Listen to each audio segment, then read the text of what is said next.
Hello friends, मैं हूं CA रुचि गोयल। आज का अपडेट दोबारा से बहुत इंपॉर्टेंट है और ये अपडेट है स्पेशली उन लोगों के लिए जो अपने रिटर्न्स जो है वो डिजिटल सिग्नेचर डीएससी के थ्रू भरते हैं। तो आइए बताती हूँ मैं क्या है ये अपडेट। और ये अपडेट आपको बड़े ही ध्यान से सुनना है क्योंकि अगर आपने इसमें मिस किया तो आप गलती कर सकते हैं।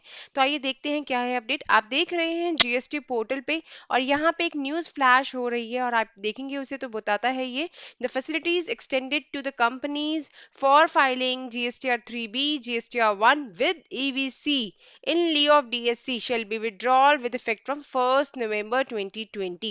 जो फैसिलिटी दी गई थी कंपनीज को कि आप अपनी रिटर्न जो है जीएसटीआर 3B हो चाहे जीएसटीआर 1 हो, आप डिजिटल सिग्नेचर की बजाय ईवीसी इलेक्ट्रॉनिक वेरिफिकेशन कोड से जो आपका पास ओटीपी आता है उससे भर सकते हैं, वो विड्रॉ हो जाएगी 1 नवंबर 2020 से। अभी तक इसके ऊपर कोई एक्सटेंशन नहीं आया है। आज सिर्फ ड्यू डेट एक्सटेंशन का नोटिफिकेशंस आए हैं, प्रेस रिलीज आई है। आज सिर्फ ड्यू डेट एक्सटेंशन आज सिर्फ annual return due date extension की प्रेस रिलीज आई है। इस रिलीफ पे कोई एक्सटेंशन अभी तक नहीं मिला है, तो आपको ध्यान रखना बहुत ज़रूरी है। दो ये बहुत बार अपील कर दिया गया है, बहुत बार रिप्रेजेंटेशन लगा दी गई हैं कि इसकी ड्यू डेट भी एक्सटेंड कर दें। कल भी मैंने आप इस पे वीडियो बनाई थी जिसमें मैंने बताया था कि इसकी रिक्वेस्ट की है कि जो ये ओटीपी के थ्रू, ईवीसी के थ्रू जो रिटर्न फाइलिंग एक्सेप्ट हो रही थी उसको भी एक्सटेंड किया जाए, क्योंकि अगेन सेम सिचुएशंस हैं, कोई ज़्यादा डिफरेंस नहीं है पैंडेमिक के सिचुएशंस में। तो आप वो भी दोबारा से एक्सटेंड कर दो कि हम ईवीसी के थ्रू अभी भी रिटर्न फाइल कर सकते हैं, ना कि डीएससी से मैंडेटरी हो।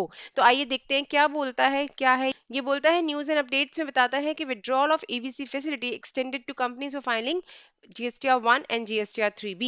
The facility to file GSTR 3B and 1 with the EVC in lieu of DSC extended to the registered person who are also registered companies act shall be withdrawn with effect on 1st November। जो कि companies को भी दी गई थी, तो पहले allow किया गया था, फिर कंपनीज तक की एक्सटेंड की भी आप भी ईवीसी के थ्रू फाइल कर सकते हैं, वो अब विड्रॉ हो जाएगी 1 नवंबर 2020 से। However, facility to file nil returns through OTP validation shall be continued for all types of registered person in view of notification by 2020 dated 1st July 2020। Notification में मैंने एक वीडियो भी बनाया हुआ है, अगर आपको उसकी डिटेल में जाना तो आप आई बटन पे जाकर उस वीडियो को देख सकते हैं। बट मैं आपको बता देती हूँ क्या बोल रहे हैं। ये बोल रहे हैं कि दो आपकी जो ईवीसी से रिटर्न फाइलिंग है 3B और 1 एसएससीज के लिए जो अपनी डीएससी के बजाय ईवीसी से रिटर्न फाइल कर सकते थे, वो विड्रॉ होने वाली है 1 नवंबर से। लेकिन जो ओटीपी से हम नील रिटर्न फाइल कर रहे हैं, facility to file nil return through OTP, वो हर रजिस्टर्ड पर्सन के लिए अभी भी चलती रहेगी, क्योंकि नोटिफिकेशन नंबर 58/2020 में आ गया था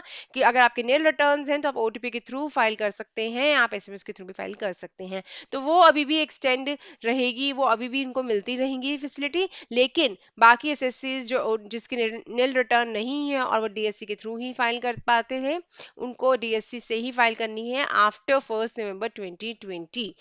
तो ये आप बड़ा ध्यान में रखिए, कहीं ऐसा ना मिस हो जाए। अगर आपको पहले रिटर्न फाइल करनी पड़े, डिजिटल सिग्नेचर अवेलेबल ना हो, तो आप पहले ही फाइल कर दीजिए, लास्ट डे का वेट मत करना। 1 नवंबर से ही विड्रॉ हो जाएगी आपकी फैसिलिटी। तो ये बहुत ही इंपॉर्टेंट न्यूज़ है जो मैंने आपके साथ शेयर की। आप भी सबके साथ शेयर जरूर कीजिए। दो इसके ऊपर बार बार अपील्स हो रही है, रिप्रेजेंटेशन लगाई जा रही है कि इसकी ड्यूटी एक्सटेंड कर दे, बट इसके ऊपर कोई भी अभी तक न्यूज़ नहीं आई है। तो आप यही मान के चलिए कि ये एज इस रहेगा, 1 नवंबर तक ही आप इस फैसिलिटी को यूज कर पाएंगे। तो आज की वीडियो में हमने बात किया ईवीसी फैसिलिटी जो कि कंपनीज को दी गई थी। हम इसी तरह आपको अपडेट्स देते रहेंगे। इससे पहले आप हमारा चैनल जरूर सब्सक्राइब कीजिए और बेल नोटिफिकेशन दबाना तो बिल्कुल मत भूलिए, सो दैट कोई भी नया अपडेट आता है और हम आपको अपडेट करते हैं तो आप प्लीज उसे मिस मत कीजिए। Thanks for watching my video. Thank you.